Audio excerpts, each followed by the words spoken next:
আমার লাইফে সবচেয়ে আনন্দময় এবং দামি সময়টা ছিল মক্কা শহর। আসলে মক্কা শহরটা খুব মিস করতেছি। জানি না আল্লাহ কখনো আবার ভাগ্যে রাখি কিনা আল্লাহর কাবাঘর দু চোখের সামনে থেকে দেখবো বা তাও করবো। আসলে সৌদিতে যারা অবস্থানরত বা যারা সৌদি প্রবাসী আছেন তারা আমি মনে করি খুবই ভাগ্যবান। কেননা তারা চাইলে তাদের মন খারাপ থাকলে তারা একটা জিনিস চাইলে উমরা করে আসতে পারেন।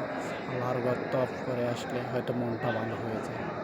আর অন্য দেশে যারা প্রবাসী আছেন তারা চাইলে এটা কখনো করা সম্ভব না। তাদের কাছে এটা স্বপ্নের মতো। আসলে আমার লাইফে সবচেয়ে দামি সময়টা ছিল মক্কা যখন অবস্থান করতেছি এই সময়টা। নিজের চোখের সামনে দেখতেছি আল্লাহর কাবাঘর। জানি না আবার কখনো আল্লাহ ভাগ্যে রাখি কিনা, তৌফিক দেয় কিনা আবার সামনে থেকে কাবাঘরটা দেখবো বা তাওয়াফ করতে পারবো। আমি সকলের হজকে যেন আল্লাহ কবুল করে এ দুআ